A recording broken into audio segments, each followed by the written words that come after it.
beautiful Missouri Ozarks. Greetings and welcome to the Gilbert House Fellowship Bible Study for Sunday, May 1st, 2022. I'm Derek Gilbert. I'm Sharon Gilbert, and welcome to the fourth or fifth iteration of this morning's fellowship.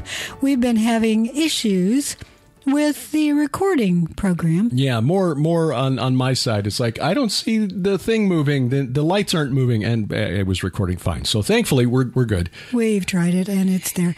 So we'll just pray at the end of this that we haven't gone for an hour and go, oh, look, it isn't there at all, because that's happened to us before. But, you know, May 1st is one of those odd days.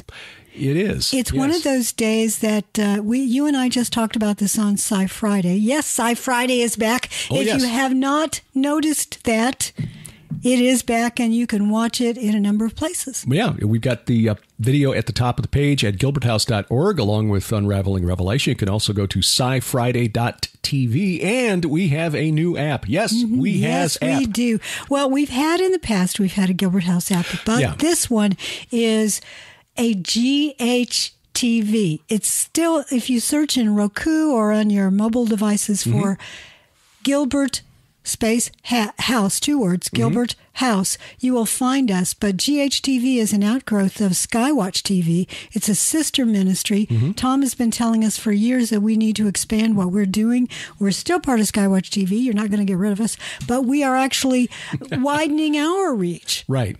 So this app gets you not only this weekly Bible study, the audio for the Sunday morning Bible studies, but it also gets you the video for Sci Friday and Unraveling Revelation, and now A View from the Bunker as well, which is now video. And of course, you said this podcast, and it also links you to our store.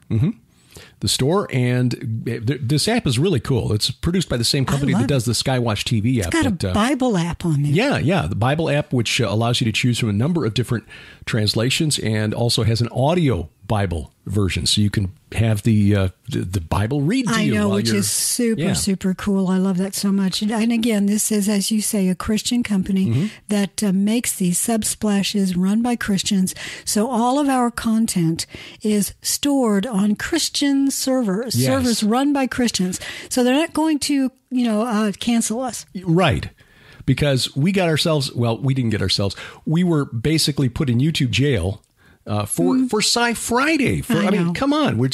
For saying things on Sci Friday that we said often before, but they just, for some reason, decided, now we don't like it. Right. And we've been laughing this past week. You've probably heard the news by now that billionaire Elon Musk spent $44 billion to buy Twitter, and he's going to take it private, and liberals are freaking out. Just as a Christian, it's amusing.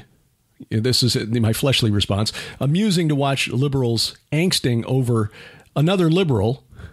I know. Yeah, who is their hero because, he makes the electric cars, the Teslas, and we all have to have a Tesla to virtue signal to our friends. Suddenly he decides to buy Twitter and say, we're going to open it up. We're going to make the algorithms open source so everybody can see how things have been filtered. And suddenly conservatives like us, wow, this last week really saw a surge in the number of new followers.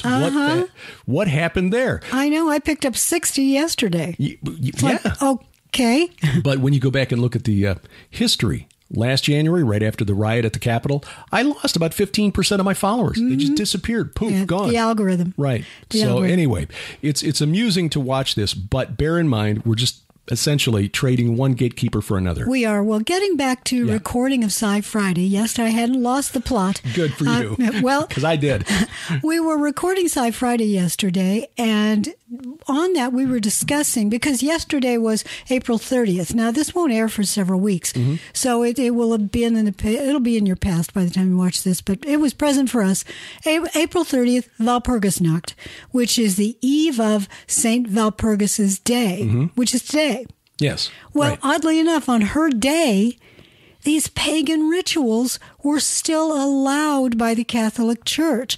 And that is setting up a maypole, an Asherah, and dancing around it. These little, even as a child, even as, as recently as my childhood at our school, the teachers would get the older students to tie ribbons to the top of the flagpole, and we would, dressed in pretty dresses, we always had to wear dresses anyway, but we dressed up for May 1st and put flowers in our hair, and we danced around. Yeah.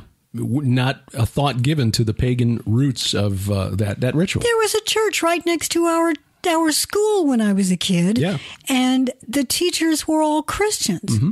How many churches today have Easter egg hunts? Well, yeah, there are a lot of traditions that have you can find ways to use those pagan traditions and to twist them so that you can teach truth through your child. Right. But this one, it's just super creepy when you think about little girls dancing around a giant phallic symbol. Which is exactly what it is. Yeah.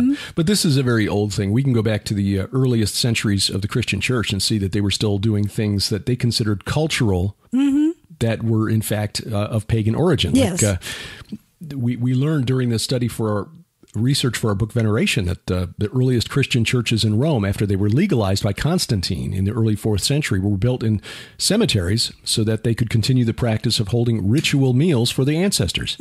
I know. It goes on and on. Today, by the way, May 1st, in the rest of the world, the communist world, it's their Labor Day. And although in Russia, it's May 9th. Well, is it May 9th? Yeah, I looked it up. Okay. Well, May 1st in a lot of communist countries. Turkey, which is not necessarily communist, it is leftist, but they had Labor Day celebrations today. And these Labor Day celebrations, these May 1st celebrations, they oftentimes will include in the parades vast amounts of military presence. Missiles. Big tanks and missiles. Yes. Yeah. It's a show of strength. It is.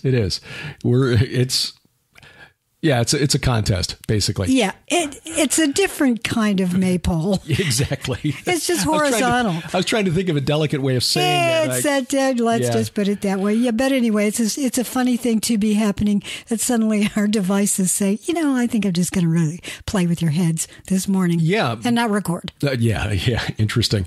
I'm just going to mention this just as something to pray for if you're so led.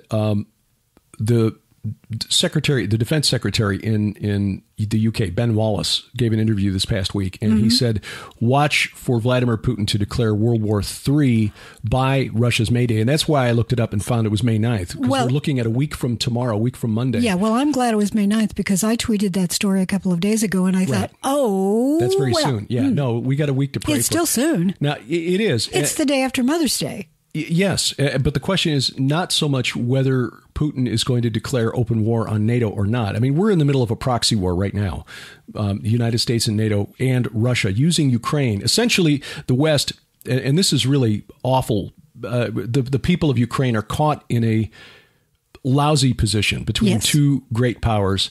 The people of Armenia back in the Roman era, in the time of the apostles, they were caught in between the Parthians on the east and the Romans on the west. It's a no-win situation if you're the one in the buffer state. And that's what Ukraine is right now. But the question is whether Putin will do it. But secondly, it's that Wallace and others in the West want their people to think we're on the verge of World War III, whether Putin intends to do so or not. Oh, I agree with that. And this is turning into a mini PID radio. But here's the thing. And some have asked, by the way, if PID radio is going to be coming back. We don't know because we missed doing that too, but who knows. Putin, there is an anonymous Telegram account that has stated, again, we don't know who or what, that being an algorithm, we don't know what is behind this or who. It's the Telegram account has said that Putin is going in very soon for cancer surgery. And if this is true, his designated appointee for you take my place while I'm incapacitated is an FSB, KGB, is KGB, I mean. This is a head spy. This is an intelligence operative. So here's the thing. If that Telegram account is true, it may be that Putin is placing someone else in there to take the fall for whatever happens on May 9th. Well, it is something to pray about. I know. Well, I love to watch the old show Spooks. It's called MI5 over here in the U.S. And there's a great line by Harry in one of the episodes where he turns to another guy in government and he says, why on earth are you letting a Russian buy part of the NHS? Because the government wants an influx of money to help with a flagging National Health Service. Why on earth would you do that? Let him buy part of us. Mm-hmm. Why would you let the Russians do that? And the guy just says, well, why not? They're our friends. And I watched that and I thought, Harry understood at the time that they weren't our friends. Well, and you could ask the same question over here. Why are we allowing Qatar or the Saudi royal family invest so much money in our universities, or China's 1,000 Talents plan to recruit 1,000 so many of our Talents academics? or the Confucius Institute. Right. It's what states do with other states. On the flip side, we've got the National Democratic Institute and the International Republican Institute and the National, USAID, United States, whatever aid stands for. They're all cutouts for the CIA. So Yes. It's what governments do to one another. It's the funny thing about the Confucius Institute, though. Originally, it was actually part and openly sponsored by the Chinese government. Mm-hmm. And then they changed it and said, no, it's sponsored by this cultural organization. That was just an NGO. It was essentially still government money. Essentially. Well, that's what the United States government did with the IRI, the NDI, and USAID, the National Endowment for Democracy. They essentially get their money from the United States taxpayer. Yeah. Our government funnels the money. They're just cutouts. Right. Cutouts. So, yes, here's the connection to this morning's study. We find over and over again, and the people did what was right in their own eyes. Yeah. That's exactly what's going on in our world today. It's not changed from the time that Adam and Eve started having kids and they began to multiply upon the earth. Yeah. Well, it's like the old song. Mother Eve was very, very good, but even she raised Cain. So, Oh, yeah. I know. Okay, It you was an awful barber joke. shopper. Oh. yeah, time to pass the apples. Oh, I know. I don't think that we're going to get to Samson today. I kind of hope we do because it's an interesting story, but we'll see. Well, it's funny. I was looking back at the last time we studied this section of the book of Judges. And last time, I think we went chapters 1 through 11 or something in one single study. We thought we were going slowly then. Yeah, no. We might get 2 chapters this time, but let's pray. Let's do. Father, thank you for bringing us together over your word. We just pray for your Spirit to fill us with wisdom and discernment. Help us to understand with the eyes and mind and heart of the disciples of the prophets of old. We don't have the cultural context of the stories that we read, but Lord, we do have the evidence, the research provided by archaeologists, many of them secular, not knowing that their research actually helps us give context to what we read in your word. So, Lord, we just pray to help us integrate the data and understand it the way you intended. We ask for wisdom to better understand your word and your will. In Jesus' name, amen. Amen. And I pray that this morning because this is a really difficult section of Scripture that is often used by skeptics to condemn the Bible and God. I would say it just shows even more that the Lord is telling us exactly what happened. Yes. I'm telling you not everything that happened, but those things from which you need to draw a lesson. Right. And yeah, this is certainly one of those chapters that had the Bible been edited after the fact would likely have been cut out because it doesn't make this guy look good. Not at all. We're talking about Jephthah the Gileadite as we begin in Judges chapter 11 this morning. Now, Jephthah the Gileadite was a mighty warrior, but he was the son of a prostitute. Okay, stop there. He was mighty. The word there means strong, and I don't have it in front of me, but the warrior, that's Gibor. Hayil. Gibor. Yeah. So just a reminder he was very, very strong, and he was also the son of a harlot. So whether this was, she's described as a concubine later, but sometimes when it says harlot, it means a temple prostitute. Yeah. And you can understand why he would not be welcomed in his father's house then. The Gilead was the father of Jephthah, and obviously Mrs. Gilead was not very happy that she really wasn't. Yeah. And Gilead's wife also bore him sons. And when his wife's sons grew up, they drove Jephthah out and said to him, "You shall not have an inheritance in our father's house, for you are the son of another woman." family issues. Yeah. Septuagint says you are the son of a concubine. Originally it says son of a harlot. Then he becomes the son of a concubine.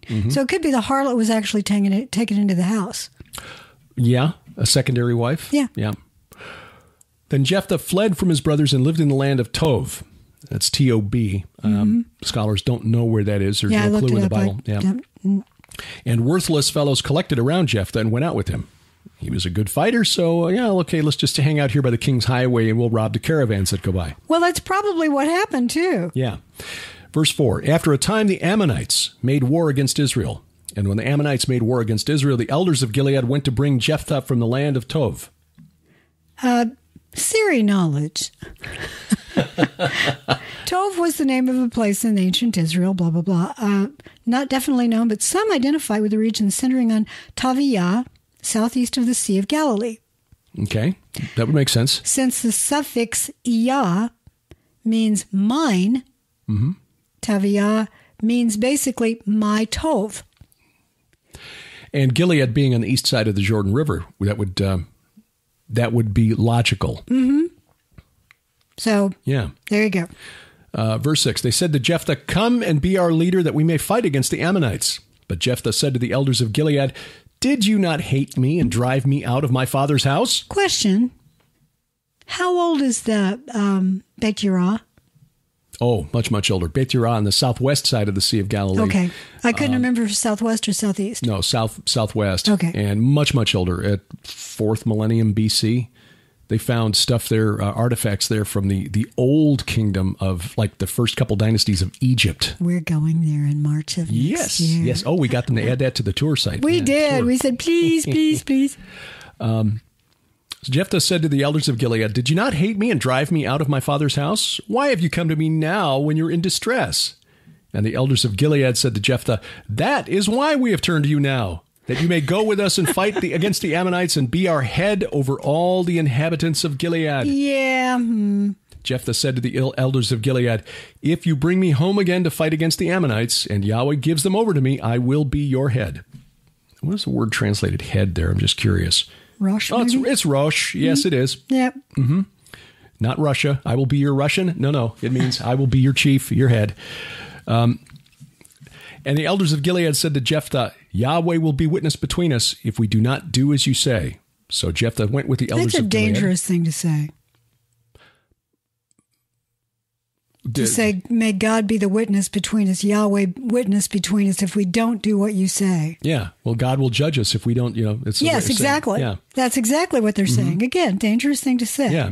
Watch what you swear to. Let your yes mean yes and your no mean no. Yeah. So Jephthah went with the elders of Gilead, and the people made him head and leader over them. And Jephthah spoke all his words before Yahweh at Mizpah. And Mizpah... Well, again, not really clear as to where that is located, but again, east of the east of the Jordan River in the land of Gilead. It's actually called Masifah in the Septuagint. Why it was chosen to transliterate that way into Greek and then to English, don't know. Then Jephthah sent messengers to the king of the Ammonites and said, what do you have against me that you have come to fight against my land? And the king of the Ammonites answered the messengers of Jephthah, because Israel, on coming up from Egypt, took away my land from the Arnon to the Yabok and to the Jordan. Now, therefore, restore it peacefully. We're getting a wonderful history of what happened. Now, my question is, who taught Jephthah all this stuff? Or is this the Holy Spirit speaking? That's a good question. If all of the information is accurate, and it seems to be based on my own memory, it's really interesting that he would know all this. Well, but it's possible if Gilead was his father. Remember, Gilead was the son of Manasseh. Now, that would seem to be anachronistic because Manasseh was roughly 1800 BC, and this would be somewhere about 600 years later. Well, probably. Presumably Gilead is dead by now. Yeah. Oh, yeah. Long dead, probably. Yeah. So Gilead, and when it says son of Gilead, is this a direct son or grandson? Well, the Faith Presumably, it's a son. Faith Life Study Bible says Whether Jephthah's father and Gilead, the grandson of Joseph's son Manasseh, are the same man is unclear. I would say it's unlikely given the amount of time that's passed. It's been a long time, a couple of hundred years. Well, since Joseph would have been around 1700 BC, and this would be after 1400 BC. Well, I'm talking about Gilead. Yeah, at least 400 years, if not more. Okay, after Gilead. Yes. So a long time. Yeah, but son of maybe... in the ancient Near Eastern context, yes, he's of that tribe. Right. But I'm getting back to the idea that someone has said oral history. We want to tell you someone is keeping this. Yes, yes. Now, it may be that he's only a generation or two after the conquest of Canaan, after Joshua. Mm-hmm. So it may not be that long after the conquest. Okay. But, when they say in the initial verse that he's a son of Gilead... probably not. He's a descendant of. He's probably not, the great grandson of Joseph. Right. Let's see here. Verse 11 again. Let me go. Verse 12. Then Jephthah sent messengers to the king of the Ammonites and said, "What do you have against me that you have come to me to fight against my land?" And the king of the Ammonites answered the messengers of Jephthah, "Because Israel, on coming up from Egypt, took away my land from the Arnon to the Jabbok and to the Jordan. Now therefore restore it peaceably." Now, the Arnon is halfway, it's on the east side of the Dead Sea. It's like in the middle of the Dead Sea and runs into it on the east side. The Jabbok is one of the larger tributaries of the Jordan, just a little bit south of the Sea of Galilee. So that's a big chunk of territory that would have included all of the inheritance of Reuben, part of the inheritance of Reuben and all of the inheritance of Gad. So that's what the king of Ammon is claiming. And he's kind of fudging his history a bit. Well, yes, he is. Yeah. Verse 14. Jephthah again sent messengers to the king of the Ammonites and said to him, "Thus says Jephthah, Israel did not take away the land of Moab or the land of the Ammonites." Because remember, God told him, don't do it. That's been given to them as an inheritance. You get all this other stuff. You get the land of Sihon, the king of Heshbon, who took away land. We read back in the Numbers that he took away land from Moab. And there's a bit of a song like that the minstrels, not the minstrels, the bards would sing, the minstrels. Well, I don't know. We have a different idea of minstrels, but this is just someone who is like a bard. Right. And they sang a song about how Heshbon went and defeated the king of Moab until the Israelites came and defeated him in battle. So anyway, thus says Jephthah, Israel did not take away the land of Moab or the land of the Ammonites, but when they came up from Egypt, Israel went through the wilderness to the Red Sea and came to Kadesh. Israel then sent messengers to the king of Edom, saying, "Please let us pass through your land." But the king of Edom would not listen. And they sent also to the king of Moab, but he would not consent. So Israel remained. What verse are you on? Sorry. That was verse 17. Okay, it's just so different in Septuagint. Okay, carry on. Then they journeyed through the wilderness and went around the land of Edom and the land of Moab and arrived on the east side of the land of Moab and camped on the other side of the Arnon. But they did not enter the territory of Moab, for the Arnon was the boundary of Moab. Israel then sent messengers to Sihon, king of the Amorites, king of Heshbon. And Israel said to him, "Please let us pass through your land to our country." But Sihon did not trust Israel to pass through his territory. So Sihon gathered all his people together and encamped at Jahaz and fought with Israel. Jahaz. Yeah, it's Jasa in the Septuagint. And Yahweh, the God of Israel, gave Sihon and all his people into the hand of Israel, and they defeated them. So Israel took possession of all the land of the Amorites who inhabited that country. And they possessed all of the territory of the Amorites from the Arnon to the Jabbok and from the wilderness to the Jordan. So Ammon was east of that in the wilderness. You can understand why they want to get closer to the water.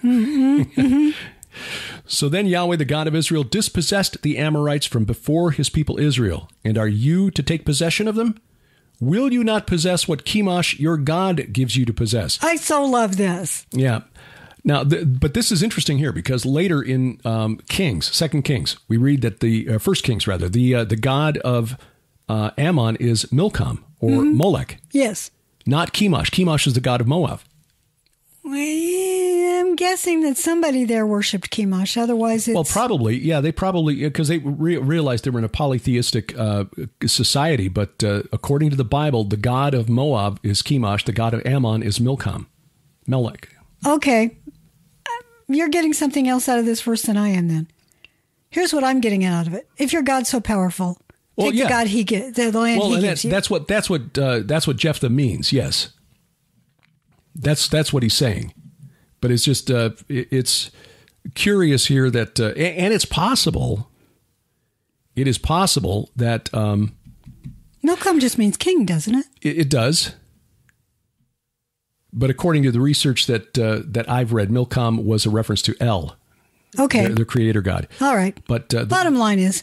Yeah, if the God that you worship gave you your land, our God is giving us this land. So take this up with your God. Take this up with your God, right.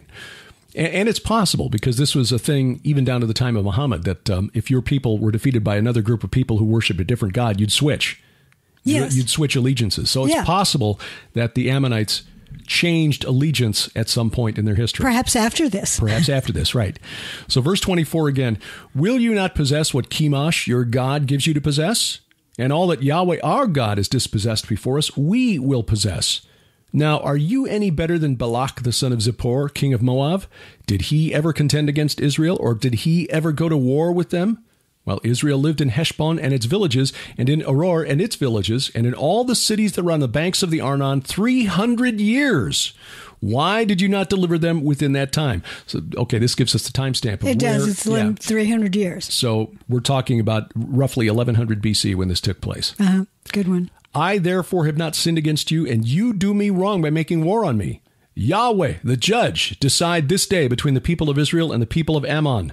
You know, this is interesting. What is the term for judge here? Because we don't often hear the Lord called the judge? Yahweh, the judge, even though he is. Yeah, it's Shopheth.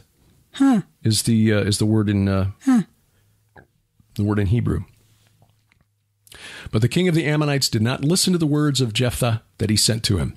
Then the spirit of Yahweh was upon Jephthah, and he passed through Gilead and Manasseh and passed on to Mitzpah of Gilead, and from Mitzpah of Gilead he passed on to the Ammonites.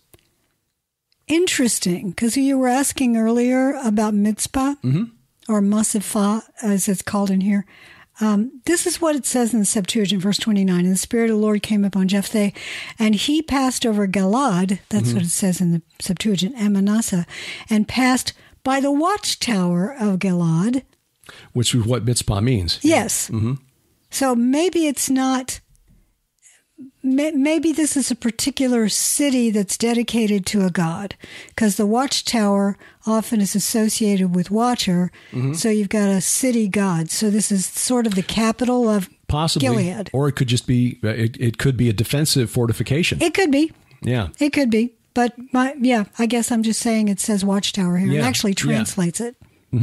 Which would make sense if this was on the border between the tribe of Gad and the Ammonites. Good point. Yeah. The enemy's coming. Okay. Oh, good job, watchers. Watchers and the small W. Yes, small W sense. And Jephthah made a vow to Yahweh, and here's where we get to the difficult part. Jephthah made a vow to Yahweh and said, if you will give the Ammonites into my hand, then whatever comes out from the doors of my house to meet me when I return in peace from the Ammonites shall be Yahweh's, and I will offer it up for a burnt offering. And that's why earlier I said, watch what you swear to. Yes. When they said, And the question now is whether this is whatever or whoever. That word can be translated either way. So whatever or whoever comes out from the doors of my house. Verse 32, so Jephthah crossed over to the Ammonites to fight against them, and Yahweh gave them into his hand. And he struck them from Aroer to the neighborhood of Minnith, 20 cities, and as far as Avel Keramim with a great blow. So the Ammonites were subdued before the people of Israel. Then Jephthah came to his home at Mitzpah. And behold, his daughter came out to meet him with tambourines and with dances. She was his only child. Besides her, he had neither son nor daughter. And as soon as he saw her, he tore his clothes and said, alas, my daughter, you have brought me very low, and you have become the cause of great trouble to me. For I have opened my mouth to Yahweh, and I cannot take back my vow. And she said to him, my father, you have opened your mouth to Yahweh. Do to me according to what has gone out of your mouth, now that Yahweh has avenged you on your enemies, on the Ammonites. So she said to her father, let this thing be done for me. Leave me alone 2 months, that I may go up and down on the mountains and weep for my virginity, I and my companions. So he said, go. Then he sent her away for 2 months, and she departed, she and her companions, and wept for her virginity on the mountains. And at the end of 2 months, she returned to her father, who did with her according to his vow that he had made. She had never known a man, and it became a custom in Israel that the daughters of Israel went year by year to lament the daughter of Jephthah the Gileadite 4 days in the year. I know where you're going in this. Let me set it up for you. Okay. In the Septuagint, it says, and it came to pass, verse 39, and it came to pass at the end of the 2 months that she returned to her father, and he performed upon her his vow which he vowed, and she knew no man.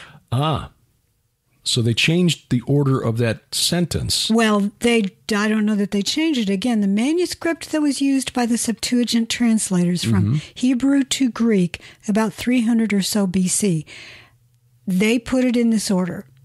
Yeah. And it could be that they were trying to make clear something that was their understanding. Right. Or their manuscript made it clearer. Yeah.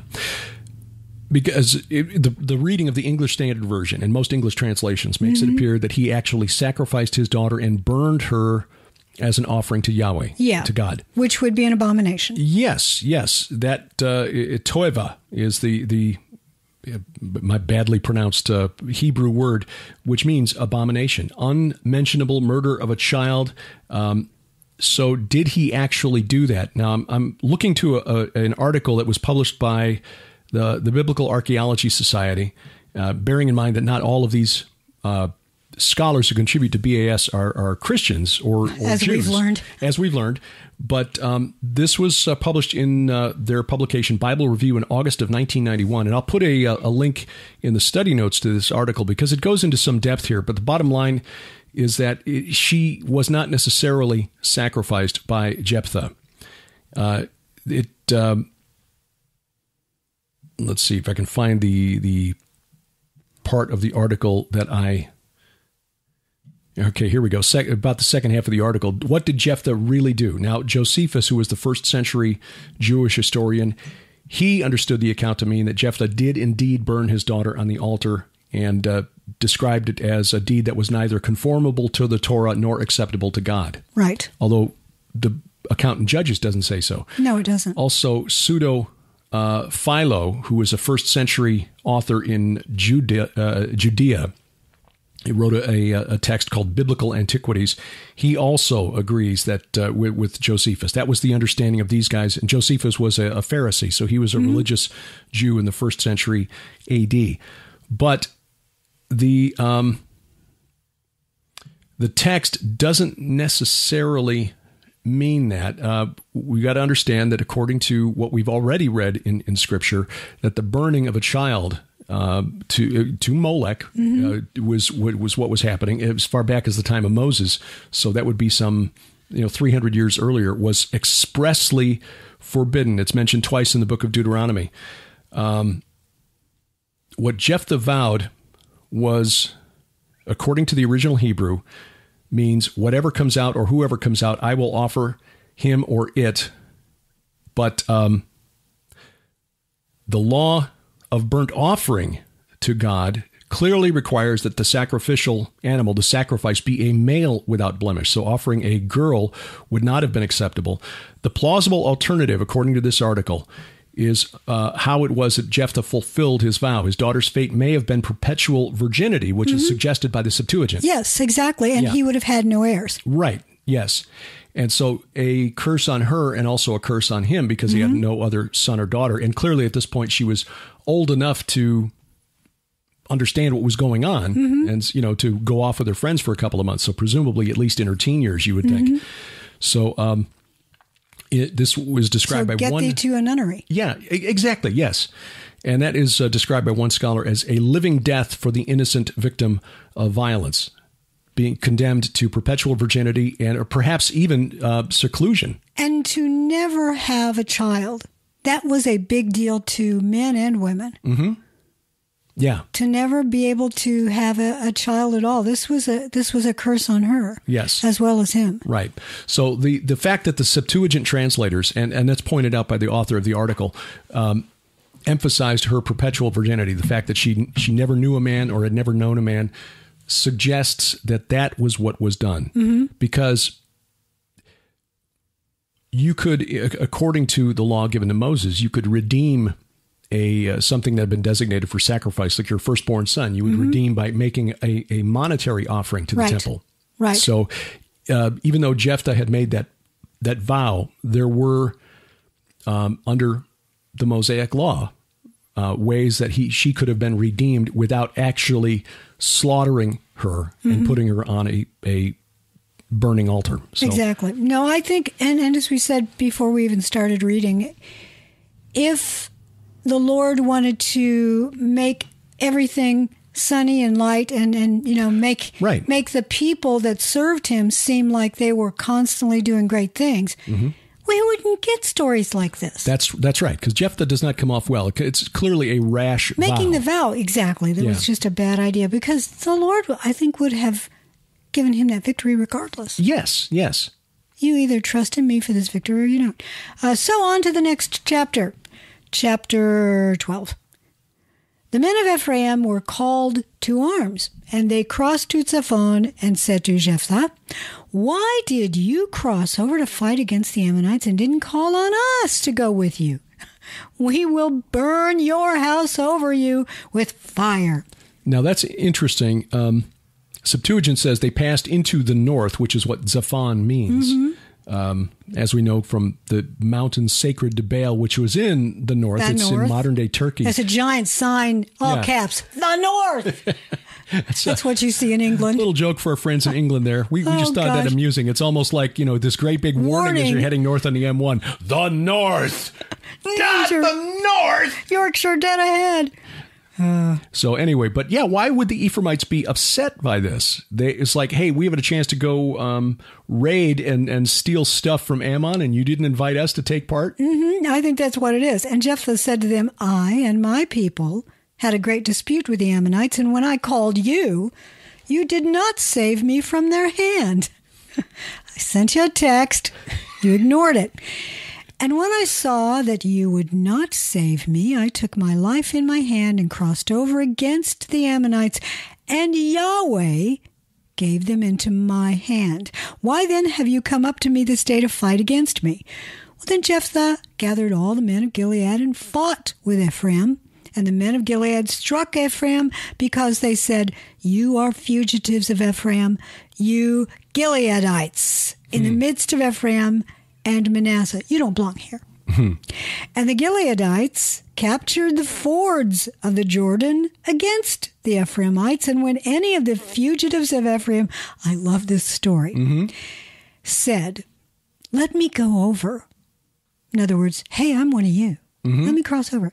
The men of Gilead said to them, "Are you an Ephraimite?" When he said no, they said to him, "Then say Shibboleth." And when he said Sibboleth, for he could not pronounce it right, they seized him and slaughtered him at the fords of the Jordan. At that time, 42,000 of the Ephraimites fell. Now, mind you, this is an interesting story, and I keep picturing Blazing Saddles, which is one of those places, couldn't they have gone around any other way? So they're coming back across this one area where it's shallow enough that you can cross a ford. This is the same place that Jacob crossed the Jordan River on his first journey. Yes. Yeah. So they're all lined up. Clearly, there was something about them they simply could not say. Here's what was going on, though. They weren't said, say, Shibboleth. The guard pointed down to the ford and asked, "What is this?" Interesting, though, that the Septuagint, and this is the Lexham English Septuagint, which is not the free... the Brenton. Brenton, thank you. Brenton translation, which you can find on the internet. The men of Gilead said to them, "Are you an Ephraimite?" And he said, "No." And they said to him, "Say now, corn." Well, that's the funny thing, because it says shakir, which is like a sheaf of grain. And corn, of course, in the Bible, corn in Europe just means grain. It's not the same maize. Thing, what we have here in America. Right. It's not the yellow things. Right. So, say corn, meatball. Well, there must have been something about they could not say. Right. Shh. Well, it's like modern day Arabic and Hebrew, where you got the ancient The ancient name of the Grotto of Pan is Paneas. Yes. But the modern day name of it is Banias because ba is the way Arabic speakers say pa. Yeah. It's not Bathan a plosive. and Bashan. Right. That's probably what more like Bathan and Bashan, right? Mm-hmm. Yep. Mephibosheth and Mephibosheth. Yeah. Mm-hmm. So yes, say Shibboleth, and they said Sibboleth, for he could not pronounce it right. Then they seized 42,000, killed 42,000. That's what kills me. That's why I picture Blazing Saddles. That scene in the desert where they set up this just the a fake doorway. town. Yeah.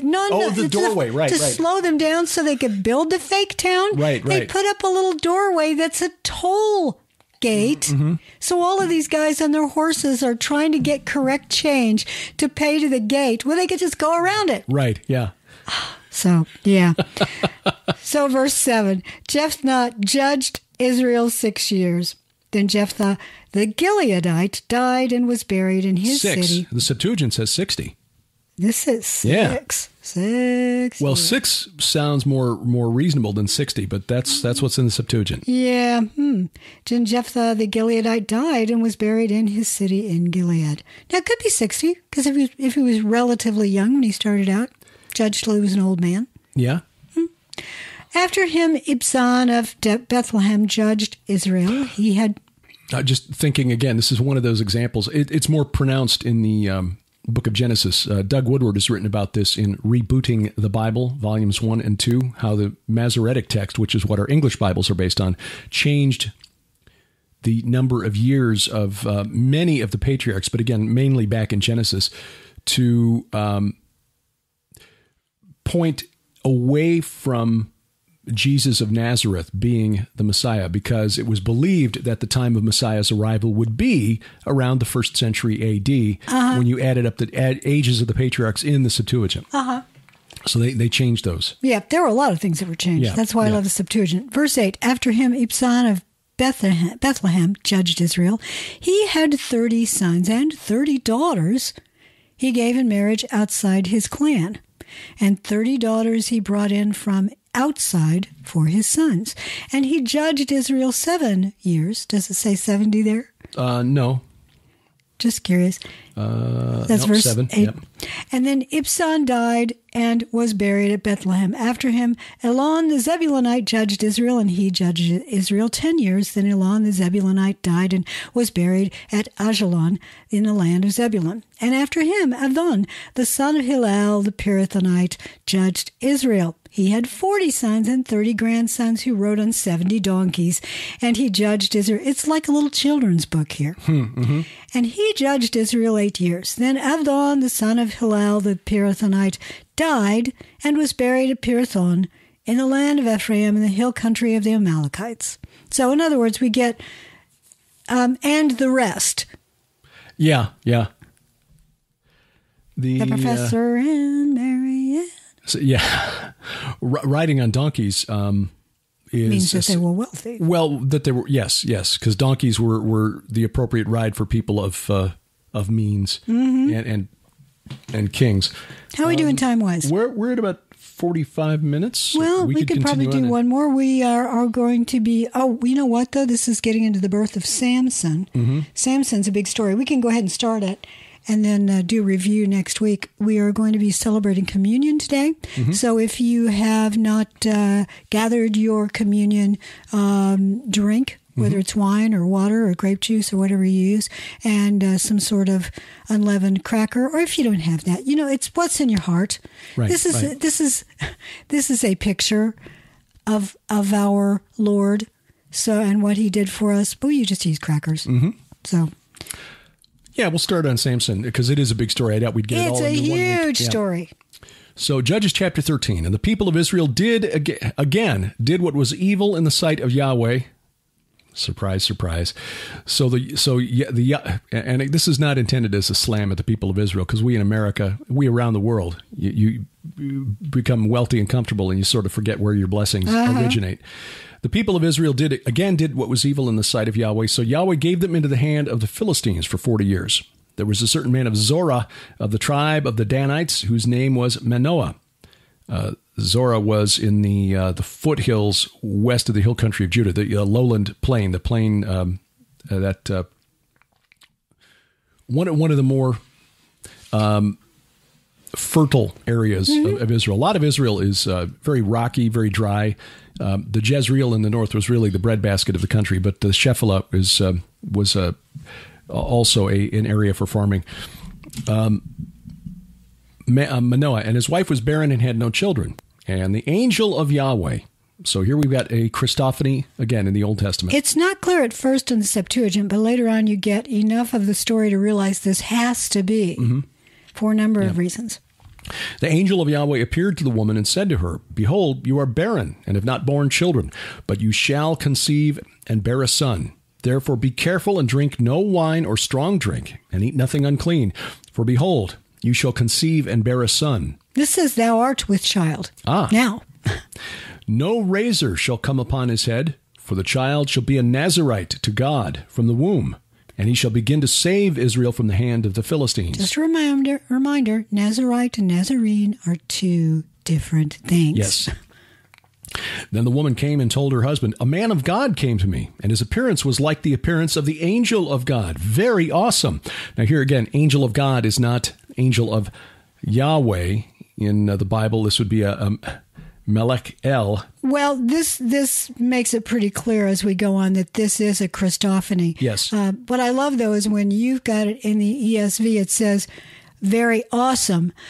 Our idea of the word awesome is not really, this is something that inspires awe within you. Mm-hmm. The Septuagint English translation of the Greek is dreadful. That makes more sense. Yes. Yeah. And I said Melech, I meant Malach. It's a different vowel than Melech, which means king. Yeah. But Malach Elohim means messenger of God, or in certain contexts could mean messenger of the gods. Yes, exactly. Which is depends on context. Context is king. Right, yeah. And tribe Context of Dan, is later Melech. known, we'll see later in Judges that the tribe of Dan was the first in Israel to just go whole hog off the reservation. Rails. Yeah, off the rails. Literally off the reservation because they moved their reservation. Yes. Yeah. So a man of God, a messenger of God came to me, and his appearance was like the appearance of the angel of God. Very awesome. Dreadful. I did not ask him where he was from, and he did not tell me his name. But he said to me, Behold, you shall conceive and bear a son. So then drink no wine or strong drink, and eat nothing unclean, for the child shall be a Nazarite to God from the womb to the day of his death. The subtext here, because she's saying God, God, God, we're assuming that she's talking about Yahweh, but she's not saying Yahweh. No, but in the English version of the Greek, it is capital G. So I think that at least the English translators in the Brenton 19th century, he seemed to think from the Greek, and I don't have the Greek in front of me, that this was the creator. And that may be because of context. Again, we're going to find out shortly. Right. This is a Christophany. Yes. It becomes clear. But we just need to be careful and remember that these people knew that there were other small g gods around. Absolutely. And this is why the husband does what he does. So carry on. Yeah. Then Manoah prayed to Yahweh, so that he's praying to the correct God. And, his wife may have been saying, a messenger of the gods came, and he wants to make sure that this is the right thing. Yes. And he's protecting his wife. Yes, good point. Manoah prayed to Yahweh and said, O Lord, O Adonai, please let the man of God, the man of Elohim, whom you sent, come again to us and teach us what we are to do with the child who will be born. And God listened. Now, okay, context there. It's pretty clear we're talking about Yahweh. Listen to the voice of Manoah, and the angel of God came again to the woman as she sat in the field. But Manoah, her husband, was not with her. So the woman ran quickly and told her husband, Behold, the man who came to me the other day has appeared to me. Instead of saying, oh, Adam, here, this is what we should do. Here, take this and eat it. That's what I love about this part. It really is parallel to that, because this entity that is dreadful appears to her and gives her essentially the desire of her heart. Right. But instead all you have to do is do what I tell you to do. Right. But she turns and goes to her husband. Exactly, before she follows the law or what he says. And the husband says, next time he comes, let me know. She does. Yeah. This story would not get made today. No. Not this way. No, because the husband shouldn't be, the guardian of the wife. Right. Biting my tongue. Yeah. Not about anything you said. Just was going to make a comment about modern morals. But it's kind of sad. But we'll leave that it's, subtext. Look, it's Inanna. Yes. And Manoah arose and went after his wife and came to the man and said to him, "Are you the man who spoke to this woman?" And he said, "I am." That's another clue. Am. Yes. Oh. How did I not ever see that before? Oh, I don't know. Yeah. Keep reading. And Manoah said, "Now, when your words come true, what is to be the child's manner of life, and what is his mission?" He's being very specific here. He is indeed. And the angel of Yahweh said to Manoah, "Of all that I said to the woman, let her be careful. She may not eat of anything that comes from the vine, neither let her drink wine or strong drink or eat any unclean thing. All that I commanded, let her observe." Manoah said to the angel of Yahweh, "Please, let us detain you and prepare a young goat for you." And the angel of Yahweh said to Manoah, "If you detain me, I will not eat of your food. But if you prepare a burnt offering, then offer it to Yahweh." For Manoah did not know that he was the angel of Yahweh. It makes it very clear what's going on here. The other thing is that there's nothing magical about the woman not drinking. Right, it really isn't. There's nothing magical about it. This is follow what I tell you to do. Yeah. It's just like later on when Samson's hair is cut. It's not magical. It's suddenly, oh, gosh, I'm weenie now. Yeah, you've disobeyed. And so therefore I'm removing my covering, my blessing. Exactly. Yeah. And Manoah said to the angel of Yahweh, "What is your name, so that when your words come true, we may honor you?" I love this answer. And the angel of Yahweh said to him, "Why do you ask my name, seeing it is wonderful?" I know. Ooh. Yes. Yes. Seeing it is wonderful. The Hebrew word used here, pele, elsewhere describes miraculous signs from God. And there are a number of other places in the Old Testament where that word is used. Its occurrence, and I'm reading from the Faith Life Study Bible, which you can get online, by the way, at faithlife.com. You can read their Bible commentary. Its occurrence here on the lips of the angel of Yahweh, Yahweh in human form, provides a subtle connection with the notion that the Messiah would also be Yahweh embodied, since the same term appears in Isaiah 9:6. And his name shall be called. For us, yes, to us a child is born, to us a son is given, and the government shall be upon his shoulder, and his name shall be called Wonderful Counselor. Wow. Yes. Wow. Verse 17 again. And Manoah said to the angel of Yahweh, "What is your name, so that when your words come true, we may honor you?" And the angel of Yahweh said to him, "Why do you ask my name, seeing it is wonderful?" It just makes me want to cry. I just love that. Yeah. Oh, my goodness. Because we do that. We do that. That those of us who are, you and I aren't in deliverance, but in deliverance ministry, one of the first things is Jesus. It's the example. What's your name? When he's talking to the demon inside the madman. Yes. And the answer is Legion. So it must be that when a spirit contacted anyone in the Old Testament, they wanted to know, to whom do I sacrifice? Who am I talking to here? Right. But to his credit, Manoah wants to make sure that this is from Yahweh. Yes. He's trying to be a good Berean. He's discerning the spirits. But the New English translators, I think, even get it a little closer to the mark with the true sense of awe and size and weight of this. In the New English translation, the Net Bible, which is online also for free, netbible.org, Manoah said to the Lord's messenger, said to Yahweh's messenger, "Tell us your name so we can honor you when your announcement comes true." Yahweh's messenger said to him, "You should not ask me my name, because you cannot comprehend it." That is it. Because this is the name. Yes. This is Hashem. Yes. In the original Hebrew, "Why do you ask for my name? For it is incomprehensible." It refers to the Hebrew adjective, which the Faith Life Study Bible mentioned, pele, refers to what is in a category of its own. what is beyond full human understanding. Incomprehensible, unattainable, beyond your understanding. I so love that. Wow. And it gets even better. Verse 19. So Manoah took the young goat with the grain offering and offered it on the rock to Yahweh, to the one who works wonders. There's no grain offering in this Septuagint. And Manoah took a kid of the goats and its meat offering. Yeah. No grain there. Well, the Masoretic translators perhaps tweaked it or had a different text they were working from. Manoah took the young goat with the grain offering and offered it on the rock to Yahweh, to the one who works wonders. And Manoah and his wife were watching. And when the flame went up toward heaven from the altar, the angel of Yahweh went up in the flame of the altar.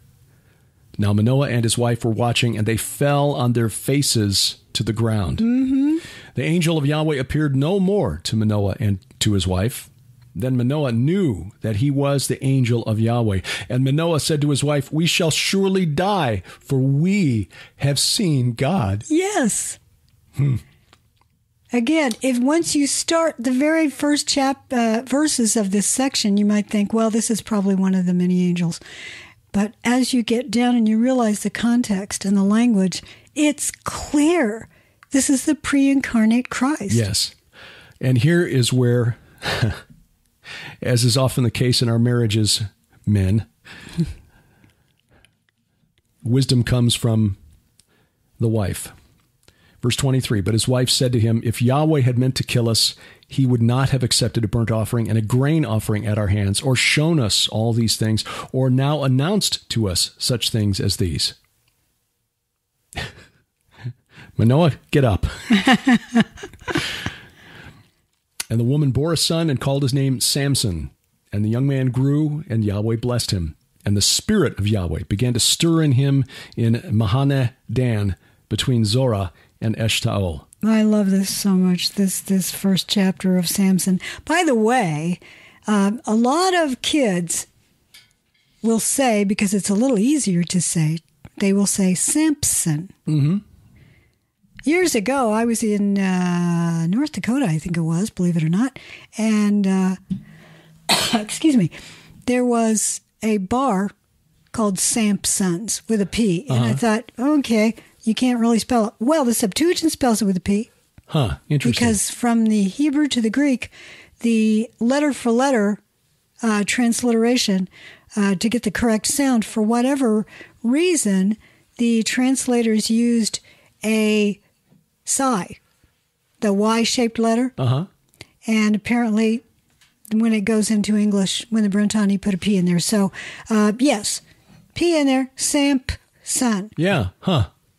So next time somebody says there's no P in there, say, there is in the Septuagint. And then laugh like that. Yeah. Yeah, interesting. They amended it. They modified it in the modern Lexham Septuagint. Oh, did they? Back to Samson. No P. Yeah. Well, it's probably an incorrect. It's just sort of like the grain for the ford at the Jordan. Whoever translated at the time, prior to the 1st century BC, doing the Septuagint, somehow misunderstood the idea. They weren't asked to say, what's the name of this grain called? Say corn. What are you walking through? You get to walk over it if you could tell me what it is. It's like, okay, you get to come through the doorway. What are you walking through? A door? Okay. What's your favorite color? Blue. No, yellow. Ah! Well, this being the first Sunday of the month, funny. We remember the Lord's Supper. And Samson. No.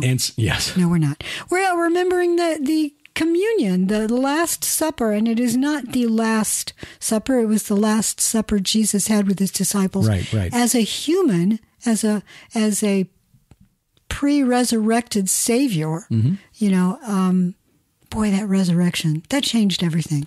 It did, and one of the things that I never absorbed from my early years in church, and maybe it's because I wasn't paying attention or possibly because it just wasn't taught, is that resurrection is the ultimate destiny for those who place their faith in Jesus Christ. We will not all sleep, but we will all be changed. Yes. Resurrection of everybody will be resurrected to something. Yes. To either eternal life or eternal death. Yeah. That. So you don't want that second death. No, you don't. You really don't. Yeah. The fact that he was not the only one raised from the dead. He raised Lazarus, and Elijah raised the widow's son, and later on Elisha raised someone, I think. I think even his cloak raised somebody. But Jesus raised himself. Yeah. That's the biggie. That's the big difference. And this commemoration through the Lord's Supper is a reversal of the ancient ritual meal held to give substance or continue the existence of the spirits of the dead. The pagans would do this. This is attested in ancient Mesopotamian texts going back to the middle of the 3rd millennium BC. It's probably much, much older than that. Scholars have excavated a number of sites, one of which we'll see in our tour of Israel. Gilgal Rephaim more than likely refers to a cult of the dead. So these demonic spirits have been deceiving humanity for literally millennia. But Jesus reversed it by making himself the sacrifice and thereby purchasing for us eternal life rather than the ongoing monthly sacrifices, ritual meals that had to be made to keep the ancestors alive. Jesus saying, no, you partake of me and you will have eternal life. Yes, he reversed it all. I love that so much. Yeah. Thank you, Lord. And Paul described it this way to the church at Corinth, 1 Corinthians 11, beginning at verse 23. For I received from the Lord what I also delivered to you, that the Lord Jesus, on the night when he was betrayed, took bread. And when he had given thanks, he broke it and said, This is my body, which is for you. Do this in remembrance of me.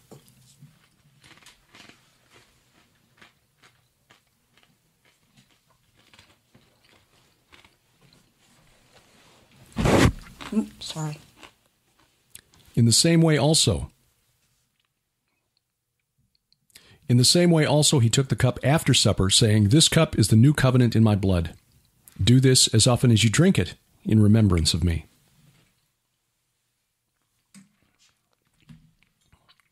For as often as you eat this bread and drink the cup, you proclaim the Lord's death until he comes. Hallelujah. You know, the Shroud of Turin has been in the news lately. You and I talk about that, excuse me, on a future Sci Friday. It's playing in late May. Yeah. Another, what they call a wide array X-ray scan, according to an Italian... Backscatter or something like that? Something like that. Suggests that it is, in fact, as old as those who accept the authenticity of the shroud believe it is. Yeah, this is a type of examination that is thought to be more accurate than carbon-14 dating. Yeah. And as part of that Sci Friday episode, we went back into my podcast archives. The Wayback Machine. Yes, View from the Bunker back in... We opened up the vault. Yeah, in July of 2013. And all these are available online, by the way, at vftb.net, going back to 2009. I finally got all the links.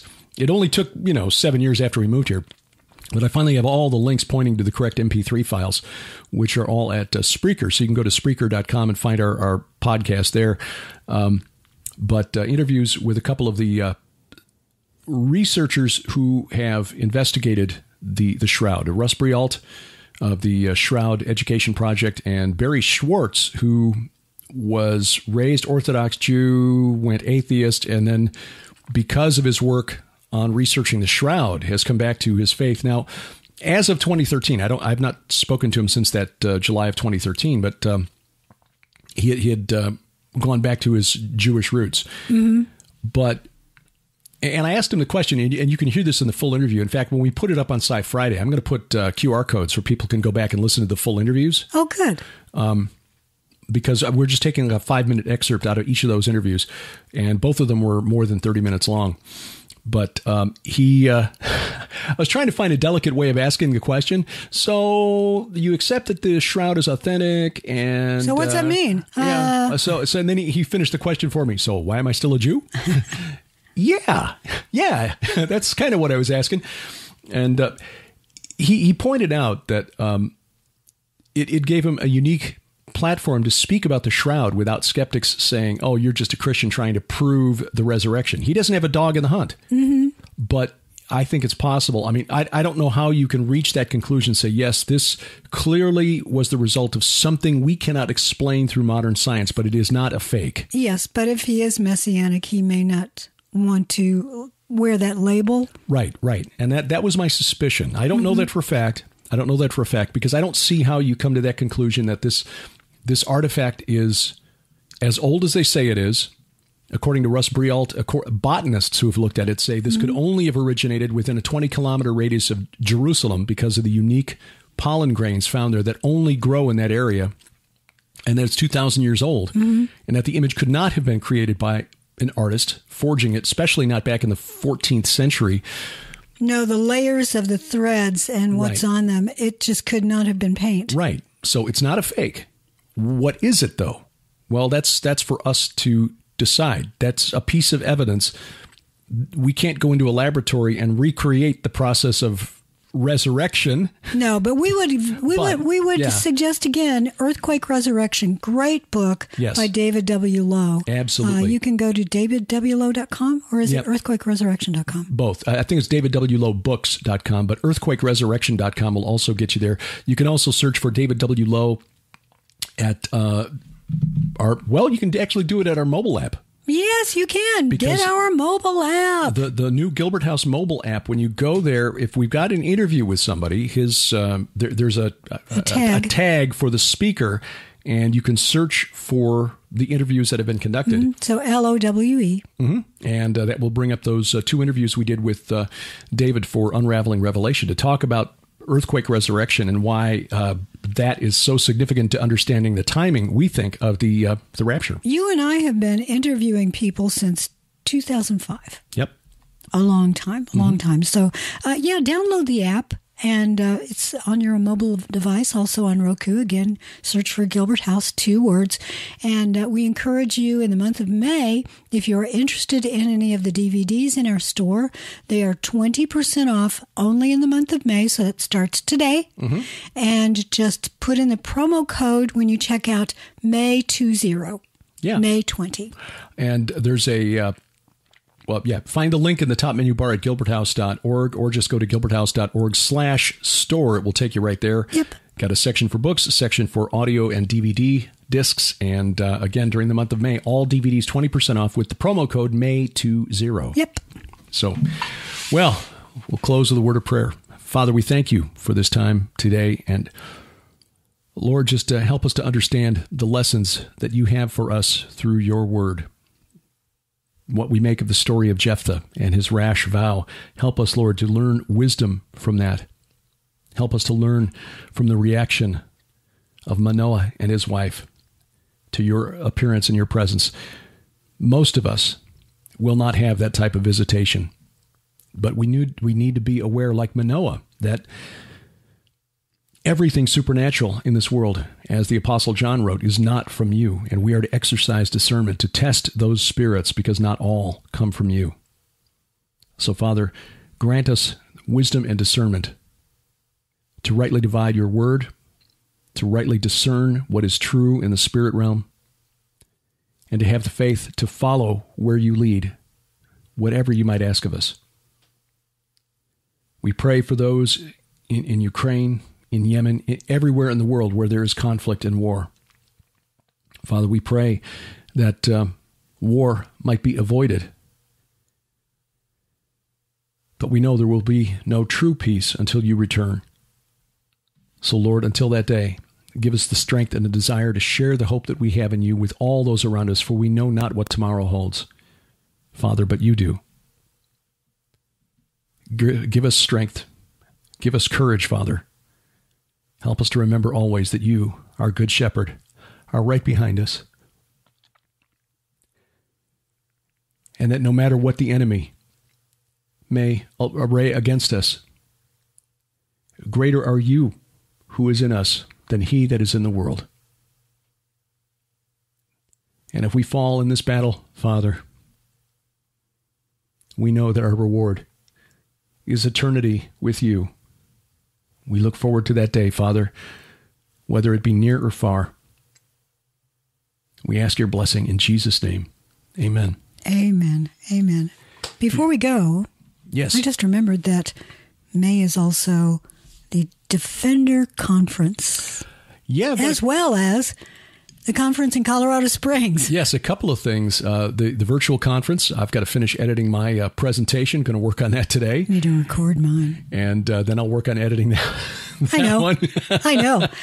I've got a plan for it that I think may make your life easier. We'll find out. Oh, you rock. I try. So anyway, some great stuff. And Tom Horn, to kind of sweeten the deal, is making available all of the Skywatch Films documentaries for people who sign up for this virtual conference. That's a really nice deal. Well, yeah, because just getting access to those documentaries is like a $70 value for the $95. Plus, you get the 24 presentations. Tom Horn's new presentation on transhumanism which is like a mini documentary. Drew Graffia is putting together a documentary of his own. He's becoming a filmmaker. He is. He shot it over at Josh Peck's home studio. So it's got that documentary. He kicked out Josh, took over his studio. Yeah, he did. I love it. Yeah. And he's Drew is becoming the king of B-roll. I mean, he is illustrating his presentation so well. Yes. In fact, he mentions Samson as in his presentation. Yeah. And he's got an image of this warrior walking through. It looks sort of like a scene from the movie with Russell Crowe, Gladiator. Oh, yes. Where he's walking through the field and he's kind of running his hand through the sheaves of grain as he's walking. So he found something like that. Anyway, I'm making a short story. That's from 300. The hand through the grain? That's in 300. Okay, all right. I was confusing it with Gladiator. But anyway. They're both R-rated movies, so don't go out and watch it with your family. Yeah, beautifully shot, artistic from a directorial standpoint, which is kind of what I was looking at. But anyway, his presentation is going to be well worth seeing. It is a work of art.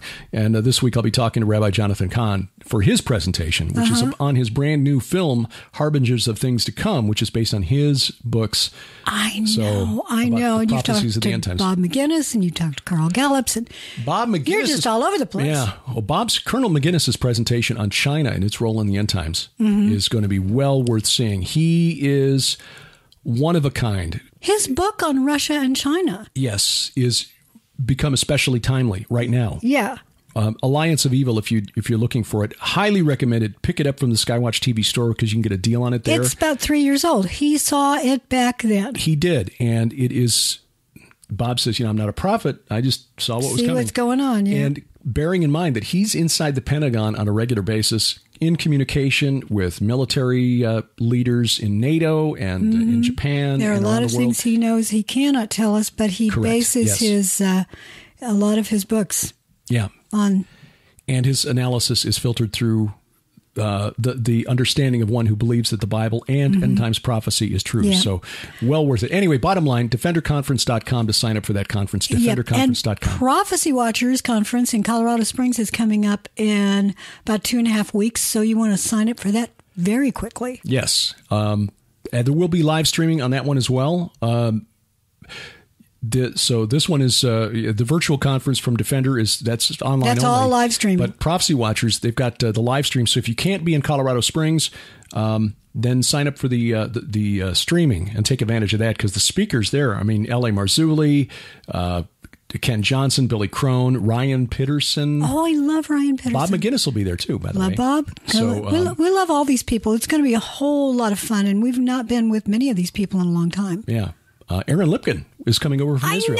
I know. So we'll be interviewing Aaron again. And if you want to talk to Aaron about the Skywatch trip to Israel, you can get your questions answered personally. Yeah. So join us in Colorado Springs. That's May 19th through 22nd. And boy, we're just looking forward to that. We are. Yeah. The Lord is good. So bottom line is I'm out of things to say all of today. All of our upcoming events are posted at gilberthouse.org. You'll find them in the right-hand column there. And until next time, I'm Derek Gilbert. I am Sharon Gilbert. Bye-bye, everybody. Thank you for joining us. We post a new Bible study each Sunday morning. Subscribe to the podcast and explore the archives online at gilberthouse.org.